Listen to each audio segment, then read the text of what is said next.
Hello dear students, welcome to Sharma Infotech. आज इस video में हम सीखेंगे एक्सेल में फॉर्मूले का उपयोग करना। जैसा कि आप देख सकते हैं, यहाँ पहले से ही कुछ संख्याएं लिखी हुई है और यहाँ दो तरह के फॉर्मूले लिखे हुए हैं। जब दो संख्याओं को जोड़ना हो तब हम इस फॉर्मूले का उपयोग करेंगे।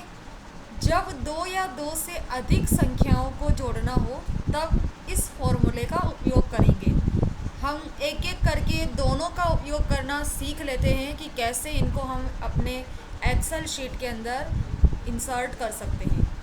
सबसे पहले हम यहाँ दो संख्याएं देखते हैं और यहाँ हमें ये इनको ऐड करना है। तो हम यहाँ पर केवल दो संख्याओं को जोड़ना चाहते हैं। तो सबसे पहला फॉर्मूला यहाँ पर आएगा सम का फॉर्मूला। सम का फॉर्मूला हम संख्याओं को जोड़ते हैं, उसके लिए इंसर्ट करते हैं। किसी भी फॉर्मूले की शुरुआत सबसे पहले इक्वल से होती है। आपको जो फॉर्मूला एक्सेल के अंदर इंसर्ट करना है तो एक कॉमन इसके अंदर जो सिंबल होता है वो इक्वल होता है और आपको स्पेस का यूज़ बिल्कुल नहीं करना होता है। अब हम ऐड करना चाहते हैं तो हम फॉर्मूला लगाएंगे सम का। इक्वल लिखेंगे, हम सम लिखेंगे तथा ब्रैकेट लगाएंगे। उसके बाद हम किन संख्याओं को जोड़ना चाहते हैं तो हमें संख्याएं ना लिख के हमें उनका सेल एड्रेस लिखना पड़ेगा। जैसा कि सबसे पहले ये संख्या आएगी, उसके बाद इसके साथ इसको ऐड करेंगे। तो इस संख्या के लिए आपको ये चेक करना पड़ेगा कि ये कौन से कॉलम पर आ रही है। आप देख सकते हैं ये संख्या सी कॉलम में लिखी हुई है और यहाँ से रो नंबर इसका 10 है। यदि आप सी लिख के यहाँ पर 10 लिखते हो तो वह संख्या देखो सेलेक्ट हो जाएगी। C10 संख्या का सेल एड्रेस है। आपको प्लस करना है तो आप यहाँ प्लस का सिंबल लगाएंगे। अगला आपको क्या संख्या जोड़नी है तो अगली संख्या जो जोड़नी है उस सेल का एड्रेस आपको लिखना पड़ेगा। आपको यहाँ पर चेक करना है कि कॉलम यहाँ पर डी है और रो नंबर सेम 10 ही है। तो डी लिख के हम 10 करेंगे, ब्रैकेट क्लोज करके एंटर प्रेस करेंगे। तो आप देखिए ये दोनों संख्याओं को यदि हम सम करेंगे तो यहाँ पर ये आंसर आएगा। इसी तरीके से यदि हम यहाँ पर दो संख्याओं को ना जोड़ के दो से अधिक संख्याओं को जोड़ना चाहते हैं तो हम उसके लिए फॉर्मूला इंसर्ट करेंगे। ऐड करने के लिए इक्वल सम और ब्रैकेट लगाया जाएगा। आपको कहाँ से लेके ऐड करना है, जैसे 938 से ऐड करना है तो आपको 938 का सेल एड्रेस लिखना पड़ेगा। जैसा कि ये H कॉलम में आ रहा है और इसकी रो नंबर 10 है तो आप यहाँ पर टाइप कर देंगे H10। उसके बाद आपको प्लस ना लगाकर यहाँ पर ये कॉलन लगाना पड़ेगा। ये जो रेशो दिख रहा है ये लगाएंगे हम और हमें इसके अंदर लास्ट कहाँ तक ऐड करना है उस संख्या का सेल एड्रेस लिखेंगे। फॉर एग्ज़ाम्पल हमें 576 तक करना है, 850 तक करना है या 950 तक करना है। जैसे हम समझ लेते हैं 576 तक करना है तो इसका भी सेल एड्रेस लिखेंगे। इसका कॉलम भी H ही आ रहा है लेकिन यहाँ पर रो नंबर 15 आ रहा है तो आप यहाँ पर H लिख के 15 लिख दोगे, ब्रैकेट क्लोज देन एंटर। ये देखिए इन संख्याओं का हमने सम किया तो यहाँ पर 3971 यहाँ पर इनका सम है। इसी तरीके से हम नेक्स्ट फॉर्मूला सीखते हैं। यहाँ पर माइनस करने के लिए दो संख्याओं को यदि आपको माइनस करना हो तो हम इस फॉर्मूले का उपयोग करेंगे। जैसा कि यहाँ पर A1 माइनस B1 लिखा हुआ है तो ये केवल एक एग्जाम्पल है, ये एक सेल एड्रेस है। आपको इन्हें अपने फॉर्मूले के अंदर कॉपी नहीं करना है, आपको खुद को फाइंड आउट करना है कि मेरी डिजिट्स का सेल एड्रेस क्या होगा। जैसा कि 546 से माइनस हम करना चाहते हैं 377 तो हम उसके लिए यहाँ पर सिंबल इक्वल ही प्रेस करेंगे। उसके बाद हम यहाँ पर 546 का सेल एड्रेस लिखेंगे जो कि G कॉलम पर आ रहा है और रो नंबर 3 है। आप यहाँ G3 लिख देंगे और अगली संख्या का सेल एड्रेस आप लिख देंगे 377। इसका यहाँ पर सेल एड्रेस आ रहा है H और यहाँ पर रो नंबर 3, H3 लिख के आप एंटर प्रेस कर देंगे। ये देखिए बाकी के भी हम इसी तरीके से निकाल सकते हैं फॉर्मूले का उपयोग करके। यहाँ पर ये फॉर्मूला है, आप इसका यूज़ कर सकते हो माइनस करने के लिए।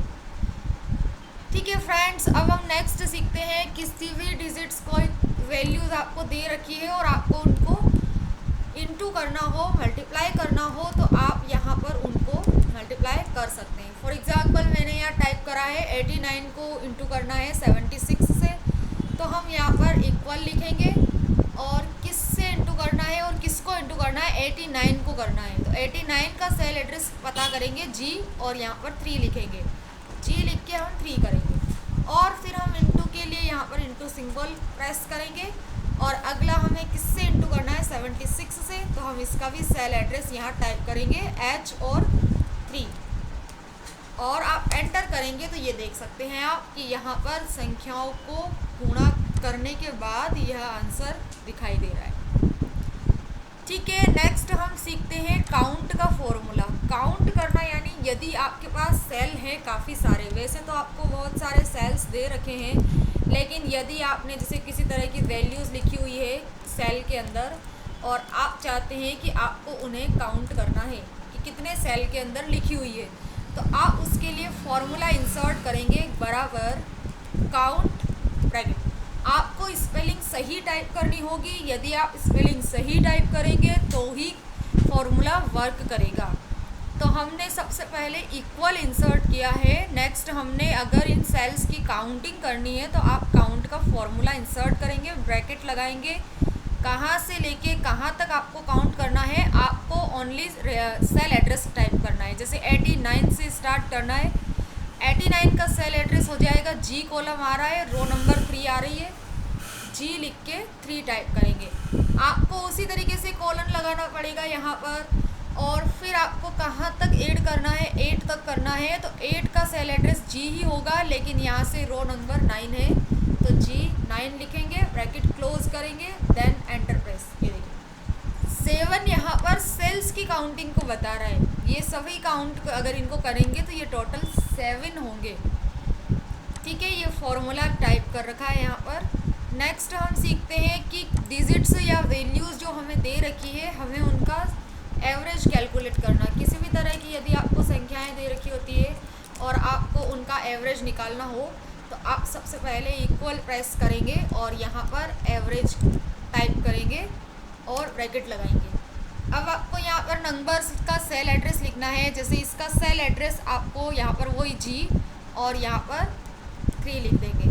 ये सेल एड्रेस हो गया फर्स्ट संख्या का और यहाँ कॉलन ही लगाएंगे। अगली लास्ट कहाँ तक आपको एवरेज कहाँ तक की संख्याओं का निकालना है, तो आपको लास्ट 2374 का निकालना है, तो इसका सेल एड्रेस हो जाएगा जी और इसका कॉलम हो जाएगा 6। आप G6 प्रेस करेंगे, ब्रैकेट क्लोज करेंगे, देन एंटर। ये देखिए यहाँ पर संख्याओं का एवरेज निकल के आ चुका है। यहाँ फॉर्मूला लिखा हुआ है कि औसत या एवरेज ज्ञात करने के लिए ये फॉर्मूला इंसर्ट करेंगे। इसी तरीके से नेक्स्ट हम सीखते हैं कि संख्याओं में से मिनिमम संख्या का पता लगाना। मान लीजिए किसी तरह की कोई संख्याएं लिखी हुई है और आपको उन संख्याओं में से ये फाइंड आउट करना है कि इनमें सबसे छोटी संख्या कौन सी है, तो हम उसके लिए यहाँ पर फॉर्मूला इंसर्ट करेंगे छोटी संख्या ज्ञात करने के लिए। यहाँ पर मिनिमम संख्या देखने के लिए MIN लिखेंगे मीन और फिर ब्रैकेट लगाएंगे। और कहाँ से लेके कहाँ तक के सेल्स के अंदर से देखनी है आपको, तो 85 से लेके देखनी है, तो इसका सेल एड्रेस हो जाएगा H और 3। इसी तरीके से हम कॉलन लगाएंगे, कहाँ तक देखनी है आपको, 85 तक ही देखनी है, तो यहाँ पर 85 का सेल एड्रेस हम लिख देंगे H और 7 और ब्रैकेट क्लोज करके हम यहाँ पर एंटर कर देंगे। ये देखिए 23 इन सेल्स में लिखी गई संख्याओं में से मिनिमम संख्या जो वैल्यू है। इसी तरीके से हमें ये पता लगाना है कि मैक्सिमम वैल्यू कौन सी है सेल्स में लिखी हुई है। तो आपने अगर कोई संख्याएं लिख रखी है ये इस तरीके से, तो आप इन संख्याओं में से ये पता लगाना चाहते हैं कि सबसे बड़ी वैल्यू कौन सी है, तो हम उसके लिए इक्वल प्रेस करेंगे और MAX इतना ही लिखेंगे, ब्रैकेट लगाएंगे। कहाँ से लेके कहाँ तक देखनी है, तो 94 से लेके 74 के बीच में आपको फाइंड आउट करना है। तो जैसा कि आपको क्लियरली दिख रहा है कि 94 जो वैल्यू है ये सबसे मैक्सिमम है, इसके अंदर हाईएस्ट है, लेकिन फिर भी आपको एक्सेल के अंदर आप वर्क कर रहे हैं तो इतने से डेटा पे आप वर्क नहीं करेंगे। आपके पास डेटा काफ़ी ज़्यादा बड़ा होगा तो आपको उस डेटा में से फाइंड आउट करना होगा। उसी के लिए यहाँ पर ये फॉर्मूले दे रखे हैं। तो मैक्स लगाया, ब्रैकेट लगाया, कहाँ से देखना है आपको, 94 से देखना है तो H और यहाँ पर इसका सेल एड्रेस टाइप करेंगे, H4 हो गया, कॉलन लगाएंगे, कहाँ तक, 74 तक देखना है, 74 के लिए हम यहाँ टाइप कर देंगे H9 cell address, bracket close करके एंटर प्रेस करेंगे। तो ये देखिए एक ही बार में फाइंड आउट करके बता दिया है कैलकुलेशन होके कि 94 सबसे बड़ी वैल्यू है, मैक्सिमम वैल्यू है इसके अंदर, यहाँ पर आप देख सकते हैं। और यहाँ जो ये फॉर्मूला टाइप कर रखा है, इसी की हेल्प से आप और भी डेटा के अंदर से मैक्सिमम वैल्यू देख सकते हैं। Thank you friends.